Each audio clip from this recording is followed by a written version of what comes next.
Philippines. And today, ladies and gentlemen, I want to talk to you about Friday traffic jams in the Philippines. Friday traffic jams in the Philippines. Yeah. What a joy, such a joy it is to come back to you again, my friends. And today I want to say those here for the first time, you would please click on that subscribe button and the bell notification icon so you can tell me see fresh, new Philippine videos, motivational videos, and worldwide videos.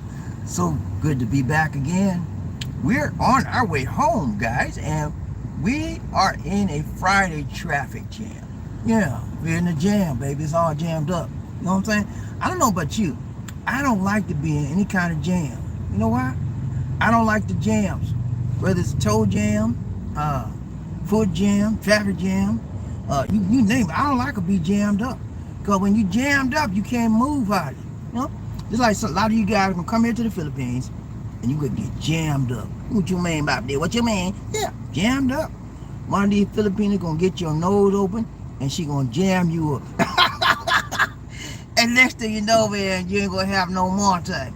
You gonna have to call home and say, Mama, what you want, son? I need some money to get home. The Filipino jam me up. Don't do like that, man. When you come out here, get ready for Freddy. Get ready for anything and anybody. And use your head more than a hat rack, okay? Use your head, man. And I'm not talking about the little head. Use your big head. Because you get in trouble with the little head. You can't get in trouble with the big head. You can get in trouble with the big head sometimes if your mind ain't right. But if you come out here with your mind ain't right, my opinion is that you deserve to be jammed up, spammed up, you know, flammed up and scammed up. Yeah. Because you all of these videos out here about the Philippines and what you're supposed to be doing, what you're looking out for and all like that, and you're going to come up here and get jammed up. You need, nah, don't do that, man. Be smart. Do your due diligence, okay? Do your due diligence. Look at the videos out there. Not just only my videos. A ton of people got videos. And all of them do good for whatever they do. You know, they tell you about the Philippines. You want to deal with the people out here in the Philippines that live out here. If you look at the videos on YouTube, deal with the people that's living out here, because a lot of guys are doing videos, they're actually not out here. They're in this place, they're that place. Well, I've been there, I have to be there, dude. Yeah, you might have been here at one time, but you're not here right now. So who are you to tell me that you're not sitting up in the Philippines dealing with the people day in, day out? You're going by your memories, you know? And things change sometimes when you don't keep up with what's going on. You got to be in the action. When I take advice from somebody, I don't want you to tell me, well, you know, I used to be this and I used to be. No, you ain't doing it now. Okay, you waste my time. I need people that's doing it now, because I want to know things change. And when you did it back in the day, that don't mean they're the same in the day. You know what I'm saying? So always get in touch with the people that are currently active in doing whatever endeavor it is that you're attempting to do. As you can see, guys, the motorcycles come in and out, and that's the way they cause wrecks a lot. One of the major wrecks that happens with vehicles here are motorcycle vehicles, because they don't just pay attention to the rules of the road, and they're always weaving in and out because they want to go through traffic faster. Okay, Lisa D. Huh? Lisa D. Turn. What you doing, Lisa D? Don't you? Okay, she trying to act like a motorcycle. Lisa D, come on now, don't do that, Lisa D. So what? This is Friday traffic jam. You know how it is on Fridays. You might well sit where you are. Anywhere you go, this is gonna be the same jam up. Let's go with the traffic. They moving now, Lisa D? No. All right. She getting ready to turn, y'all. She getting ready to make an illegal U-turn. Now, if you get a ticket, Lisa D, don't say I didn't tell you not to move, okay? Don't say I didn't tell you not to turn, okay? Thank goodness there's no traffic enforcers out there. She didn't get a ticket. I mean, Lisa D got, how many tickets? You got one ticket since she been driving, guys. Then it was because she had done it in illegal parking. She went down to the crazy sale. She went to the crazy sale of Pacific Mall one time with me, and she parked on the street. I said, Lisa, you better not park on that street. She parked. She said, it's gonna be all right. She parked on the street. We come back, a big ticket slapped on the windshield. I said, see, that's what I tell you. You know how much you had to pay for that ticket, guys? You want to tell Lisa, how much you had to pay for the ticket? $20. $20. It was 1,000 pesos, guys. She had to pay 1,000 pesos because she forgot she wouldn't listen to me. I said, Lisa, you better not park there. It's gonna be all right. That's okay. We come back out at the pier. She had to go downtown and pay the ticket too. You have wherever you get a ticket in this country, wherever you got that ticket at, you have to go to that barangay office and pay the ticket. Similar to, Barangay? well, whatever you want to call it. LTO. LTO. You have to go to the LTO and pay the ticket, wherever you got that ticket in. And so we had to go down there and pay the ticket. It was hot like snot that day. I remember that day, but we didn't know how to find the place. We finally got it. We had to walk all over. We found it. We paid it. And if you don't pay, if you get a ticket out here in the Philippines, guys, if you get a traffic ticket, if you don't pay it, you right. But what happens is it accumulates, and you'll get 5 of them, right? And next thing you know, Popo knocking on your door. Who is that? Who is this? BNP, sir. BNP, what you want? I ain't done nothing. What you? Your name Francisco? Yes, it is. Okay, you got some tickets that's due, past due, and you didn't pay. Turn around and put your hand behind your back. Put your hand behind your back, sir. Don't you can make this easy or you make this hard. Which one you want? You want to make it hard or you want to make it easy? I done did nothing, man. I ain't did. Put your hand behind your back. I ain't gonna tell you no more. You know, and you walking downtown right now. Put your hand behind your back and your head down, trying to hide from the cameras. You get locked up out here. You don't pay your ticket. You know? But they do the same thing. Some of the things in the USA, but they let you get a lot of them in the USA before they come get you. But it depends on what vicinity you're in as well. But we're on our way home, ladies and gentlemen. As you can see, the Friday traffic jam. Lisa D turned around. She's going a different way. She thinks the traffic will be less hectic in this area that she's going through. Right now, we're in the city of Mandawi. Can you say it with me? Mandawi. Yeah, man. Mandawi City, Cebu, Philippines. It is a very big city, one of the largest cities in the Cebu area. If you want a cheap place to live, go to Mandawi. Okay, it's cheap out here, but I'm gonna tell you, man, cheap don't mean good. Cheap don't mean good, and cheap don't mean best. It's cheap. That's because for a reason, and the reason is a lot of people out here are drug addicts, and they got a lot of areas out here that's drugs filled. Wherever you go. And Mandawi is filled with a lot of drugs. So you come out here, man, stay away from Mandawi if at all possible, because it's not gonna be good for you. Okay. And it's not going to be, like I said, the area is cheap because the places are not nice out here, okay? So stay away from Mandawi if you can help it. Now, for those of you guys that's coming out here, you on a shoestring budget, and I told you, you can try and live off $500 a month. Ain't going to work, man. Not in Mandawi. You might live like a Filipino in a squatters area for that kind of money, but you want to come out here, have some money in your pocket, man. Don't come out here and be cheap and think everything's cheap out here.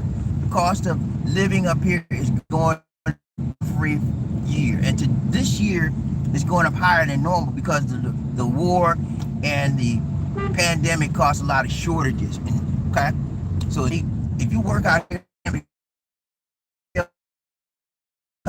but guys, when you come out here to live, when you come out here, make sure you have enough adequate funding. Okay, you need money in the bank. You need cash account in the bank that you can pull from for emergency purposes, and you also need consistent monthly income. You know, you need consistent. But 1 month you get paid, and that ain't gonna work. You need consistent monthly income so you can pay your bills. You're not gonna be able to work out here unless you get a work permit. Work permits are very difficult to get out here, and even if you were able to work out here, ladies and gentlemen, the money that you get paid, you living off of pesos, is not going to work for you. Okay. Let's say you had a job as a security guard in the USA, and you want to come out here and get a good job as a security guard. First of all, you have to get a work permit, and work permits are hard to get for a foreigner. If you did get a work permit, you probably get about 300 pesos a day. That ain't nothing. That's like $5 a day. Okay. How you gonna live off of $5 a day? Okay. So you see what I'm saying? You need US dollars to make you holler and live out here right, tight, long and strong in the Philippines. Don't play that game like, well, you gonna live off of love, honey. I love you. We gonna live off of love. No, don't play that game, man. That's a game fools play. And I know you're not a fool because your mama told you to go to school and you went to school. Okay? My mama told me, she said, go to school, son. You don't be no fool. I don't raise no fool. You better get out here and go to school. I said, yes, ma'am. I listened to my mama. Some of y'all didn't listen to your mom. That's why you acting a fool right now. Your mama told you to go to school, get good grades, get a good job, get education, and you didn't go to school. You skipped class. And then when it's time to graduate, you got left back. Everybody else said, see, that old man, he's about 24 years old, just graduated high school. Ought to be ashamed because you didn't listen. No, listen, man. When your parents tell you something, you ought to listen. One thing about BobbieD, I had some good parents, and I was always the kind of kid that if you told me something, and if it sounded halfway right to me, and might help me, I would listen. I would listen, and I would do what you say. I would try. If it didn't work out for me, I'm not gonna do it again. But if it worked out for me, what you said, I'm gonna keep doing it. Because I learned by listening. I learned by hearing. And then some of us, we can't learn nothing unless we have to get out there and do it ourselves. Those are the knuckleheads that will have a hard time in life. You learn by doing. Because you can't got enough sense to you to listen to somebody that's over you because you don't have no respect for authority. You don't listen to nothing. Because a lot of us guys, man, we got this thing about, if she a woman, I don't even hear her. She can't say nothing to me. I don't listen to females. Okay, get that stuff out your head, man. I don't care if she's a woman or a man. If they're giving you wise instruction, listen, man. One of the most positive influences in my life was a female, from the female gender. It's my grandmother, my mother. They gave me some of the best upbringing, the best advice in this world that I'm living off right now, keeping me right, tight, long, and strong. Okay? So listen, man. Don't say, woman can't tell me nothing. They can't do nothing for me but lay down in the bed. Stop all that crazy talk, man. This is 2022, and you talking like you're 1952. Okay? Treat a woman right, tight, long, strong, and realize that women have their limitations like men have their limitations. Nobody's perfect. We all have a role in life to play, but we should treat people with respect and decency. Okay? And especially when it comes to work, women should deserve the same pay if they're doing the same job you do. Okay? Women should have certain rights, and you should not downgrade and talk down to a woman simply because quality or the status of her gender. And speaking of gender, ladies and gentlemen, in this world, we're coming up with a whole lot of new terms. There's no male or female anymore like it used to be. When you fill out an application nowadays, they got male, female, and they got other. Some of them have male, female, and they got trans, okay? Whatever your classification is, then you've checked that. And there's a lot of people out here that are transgenders, okay? You think I'm playing with you? You come to the Philippines, you're gonna see a lot, because there's a lot out here. So if you got this phobia about you don't want to be around no transgender, you don't want to be around no gay person, stay where you are, brother man. Stay where you are, sister girl, because it ain't gonna be like that out here. They out here, man, and they in full bloom. And it will be no doubt about their sexual gender. You gonna know they're gay, because they show you and they throw you with their gayness. If that's what you want to call it. But yeah, this full blown gayness out here. So if you got one of these guys, I can't be around no gay man, that you might want to stay where you are. Gays people are in here. One of the biggest gay persons in this Philippines country is called Vice Ganda. When you come out here, you will see him on TV. He's a male physically, right? But he dressed like a woman. You gonna play with you? If you looked at him without knowing, you would assume that he's a woman, but he's a man. And he makes billions of money, a lot of money out here, and he's on TV every day. Okay? So that's how much these people out here accept gay people and a gay lifestyle. Now, a lot of you got this thing about religion. You say, well, my Bible says, man supposed to be a man and woman supposed to be a woman. I agree with you 100%. I'm not going by what the Bible, I'm not going against the word. Nah, you ain't gonna, nah, whatever the Bible say, that's what we're supposed to do. Okay? But at the same time, my brothers and my sisters, you have to accept the fact that there are people in this world that are in between. When I say in between, there are people in this world that have changed their genders. There are people in this world that maybe in a male body or female body, but they don't feel like a male or they don't feel like a female. So what are you going to do? Shun them? You know? Is that a Christian way to do it? You have to ask yourself, what would Jesus do if he finds somebody acting like a man and she's a woman? What would Jesus do to that person? Would he shun them? Would he slap them? Would he beat them? Or would he teach them? I think he would teach them, and then he would be offended by someone who has a or sex. It was just based on people experience with them. I just heard what people said. But when I started working around them, I found out that a lot of the things I had in my head about them wasn't right. Wasn't right. They were just like everybody else. Some of them act like they're feminine and they're not, and they're a man. Some of them act like a man, they're not, So I just try to treat them the way they treat me. If they treated me right on my job and helped me, I helped them. It wasn't about whether they gay or whether they, ain't about that, man. How you treat people that count. The Martin Luther King said, don't judge a person by their external experiences or the external, how they look on the outside. Judge them by the content of their character. And that's how I judge people since I learned better. When you learn better, you do better. When you know better, you do better. You grow better, and you stop going backwards in life. And so I learned how to deal with all kind of people. Whether you black, whether you white, whether you gray, whether you I don't care. You blue, brown, I don't care, man. I'm gonna deal with you, especially if we got something to do together, And if I don't have to get into your world with you because you were gay or whatever. I ain't got to get into all of that. Or we talk things we have in common. How was the weather today? The Falcons had a good game. Stuff we have in common. We don't have to get in your area, your sexuality. That's not my business. First of all, your sexuality, my friend, is not my business. Okay? My sexuality, my friends, is not your business. So why should I strike up a conversation? Or why should I try to shun you just because you have a different sexual orientation than I do? I don't. People. Think about it. Just because you don't like somebody the way their sexual orientation, you don't shun them. You're stopping your blessing. One of the best persons in my life, one of my best co-workers ever, was a gay woman. She was a gay woman, and I ain't gonna mention her name, but she's still in Georgia today. She still works for Verizon.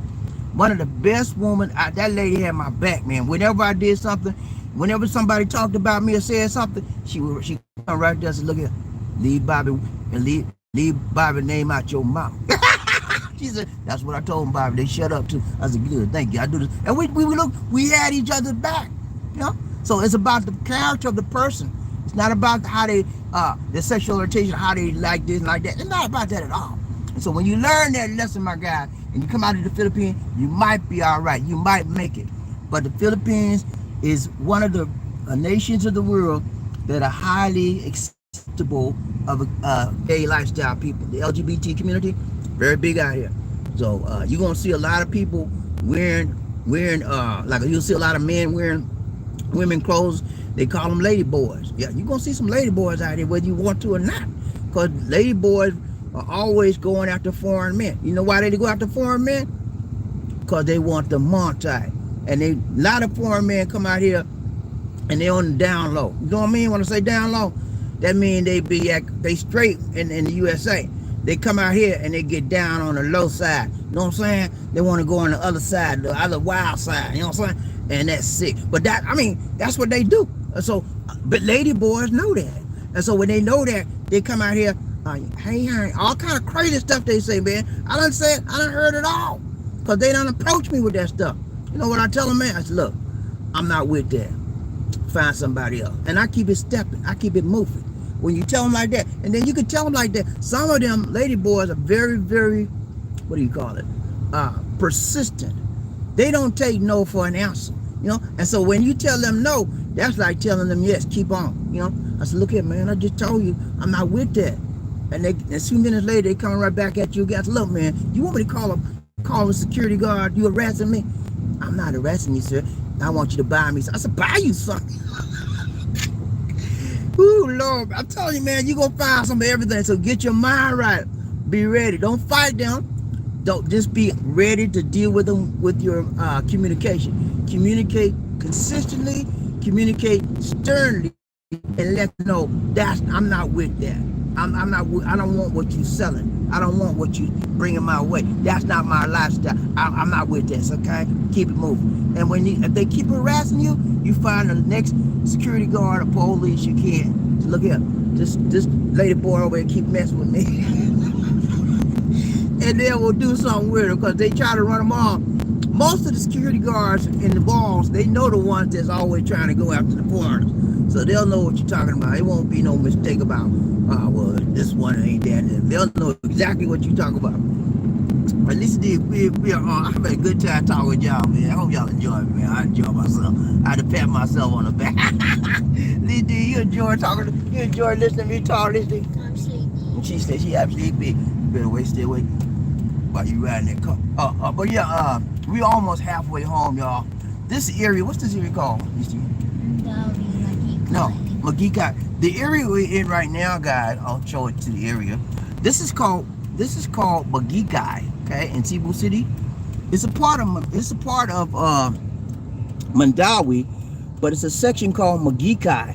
In this section, you'll find a lot of stuff for sale. It's going to airport. And it's also going to airport, but you'll find a lot of stuff for sale. You might find some good bargains here. And they also sell a lot of good food and fruits here and vegetables as well. Right now, we're waiting for a light. Before, when I first came out here, this light right here, there was no lights here. So we would stay here. I'd be driving, used to be like 15 minutes trying to make that turn. Because nobody would stop. But now, everybody has to stop because there's lights. So there is progress in the Philippines. If you've been here long enough like me, you'll see things have improved. Ever since Duterte got in office, things got better and better and better. He did a lot of good things for this country, even though some people say he didn't. I can see the differences in a lot of things he did. But everybody got good and bad, okay? But he did a lot of good things for this country, and people need to be thinking that he was a good president. So we are waiting, and when you see what happens here, as you can see, guys, you got people in front of us. You got a whole lot of bikers on the side of us, right there, right? On the side over there, right? And then you got bikers right in the front of us. When we leave, when this light changes, the bikers they're gonna come from the side over there and get in front of us. That's what they do. And that's what causes a lot of accidents. They don't realize that their maneuvering can cause a problem with the cars. They think that they try to get through the little small spots and spaces in between the cars, and they think the cars can try and stop on a dime, but they can't. So that's what causes a lot of accidents. If you get in an accident here in the Philippines, my guy, and you're a foreigner, hey, you better go ahead and call somebody. You might just get locked up because the foreigner's usually wrong. I don't care if you're right. But what me and Lisa did, so we can prevent about getting an accident. See this right here? We got us a camera. We got a camera. And okay, now see how this bike is going? See what they're doing? See what they're doing? They're coming on the side, they're coming in front. See what I'm saying? That's what causes, see right? Look at the guy right there. See right there? See right there? That's what causes wrecks, right there? See? All of that stuff, they'll get in front of you. They could be in the back of you, but when you start moving, they'll get in front of you and cause a wreck. So, but yeah, we got us a camera so that we can record when we're driving. Everything we see, everything we do is recorded based on our camera in our car. We have a webcam, dashboard cam right there. It records every movement. So if we get in a wreck, then they try to lie on you because they see you're a foreigner. So wait a minute, let me pull up my camera. Let me put a replay up on the video. And that's how you take that replay to the judge and you might get out, okay? But they're gonna lie, they just, that dude, man. Some of them lay down on the street and say, you hit me, I hit you, man, you lay down. That's how they do. But you have to be careful. And first of all, look at that, y'all. Little baby knocked out. Look at the little baby. Knocked out. That's called a sandwich. You got a sandwich, y'all. The little baby, hey, he knocked out the man holding with one hand. But yeah, when you come to the Philippines and you come in here, don't drive, man. Please leave that. Don't drive. Ride and get yourself taken something. Get you a driver. Get you a taxi cab driver. Yeah. Because if you do, you better be ready to deal with the unwritten rules of the road. It took me 6 months to learn the unwritten rules of the Philippine road driving school. You know what I'm saying? And you don't learn about going to school. You learn about driving on the street. You know, I can't tell you, when I first started driving out here, it was like a nightmare, man, on Elm Street. You ever heard that movie, Nightmare on Elm Street? It was like a nightmare on Elm Street. Every time I got out of the wheel, I started shaking. I'm like, oh my, I don't want to. Because they drive crazy out here. And if you're not with the unwritten rules, you're going to be a casualty. You know? So I had to learn quick. Lisa D told me a lot of the rules. She wasn't driving then, but she knew a lot of the rules because she was she lived here. So I learned some of the rules from Lisa D. But most of the rules I learned was having to make the mistakes of doing stuff. When you make a mistake out here, you're going to get beeped. Bam, bam, bam, bam. They'll beep you quick. And don't let them know you're a foreigner. They really beep you in. Because what? They got this thing out here. Foreigners can't drive. You know what I'm saying? So they don't like to see a foreigner driving anyway out here. But yeah, man, we on our way home. And that's all I got for you right now. Just wanted to show you Friday traffic jam and what we got to do to get in it and get out of it. We almost home. We about, 8-10 minutes away from home. So I wanted to bring that to you. Oh, watch out, man. Watch out. See right there? See right? Okay, I'm going to turn the camera. Hold on. I'm going to turn the camera around. See right there? That man right there? That's called a trike driver. They drive slow, right? The guy came right in front of Lisa, a speeding car in front of her. You know, there's no signal or nothing. And she had to slow down, y'all, but that's why she blew the horn. When you're dealing out here driving, you got to deal with people driving trikes. You got to deal with people walking on the street in front of you. You got to deal with people with driving bicycles, motorcycles, trucks, everything, big buses too. And what the problem is out here, when pedestrians walk in the Philippines, let's say they're trying to cross the street and you driving, right? You driving at normal speed, you got the light, they'll walk right in front of the car. You think I'm playing with you? They will walk right in front of the car, man. And they will take their time, their sweet time. You know? I don't know why they do that out here. They take their sweet time trying to cross the street and they can see a moving vehicle. That's one of the things that irks me the most about driving out here. I'm like, man, if you don't get across that street, I've been saying in my mind, man, if you don't get across that street real quick, it's gonna be me and you know. But that's what they do, man. They're daring you to hit me, you know. So you got to be careful out here, man. That's just a part of some of the unwritten rules of driving in the school or the church of the Philippines. Okay, that's it for now, guys. This is BobbieD and my lovely Lisa D saying, take care, God bless, and peace.